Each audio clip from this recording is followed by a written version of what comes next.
തൃത്താല എക്സൈസിന്റെ നേതൃത്വത്തിൽ ലഹരിവേട്ട. തിരുമിറ്റക്കോട് നിന്ന് 40 കുപ്പി മദ്യവും 360 പാക്കറ്റ് നിരോധിത പുകയില ഉൽപ്പന്നവും പിടികൂടി.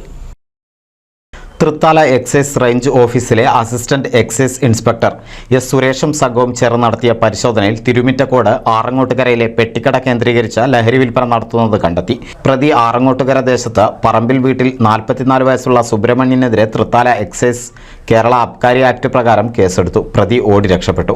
ഇലക്ഷൻ റിസൾട്ട് പ്രഖ്യാപനവുമായി ബന്ധപ്പെട്ട് ഡ്രൈഡേയിൽ വിൽപ്പനയ്ക്കായി കൊണ്ടുവന്ന 40 കുപ്പി മദ്യവും 360 നിരോധിത പുകയില ഉൽപ്പന്നങ്ങളുമാണ് തിങ്കളാഴ്ച രാത്രി 8 മണിക്ക് നടന്ന പരിശോധനയിൽ പ്രതിയുടെ വീടിന്റെ പിറകുവശത്തുള്ള രഹസ്യാറയിൽ സൂക്ഷിച്ച നിലയിൽ കണ്ടെത്തിയത്.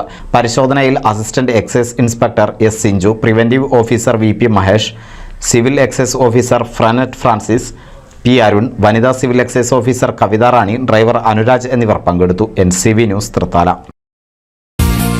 നൂതൻ ഫാൻസി ഓർണമെന്റ്സും cosmetic collection, newborn baby ഐറ്റംസിന്റെ എക്സ്ക്ലൂസീവ് കൗണ്ടറുകളുമായി കൽപ്പക വെഡ്ഡിംഗ്സ് സജ്ജമായിരിക്കുന്നു.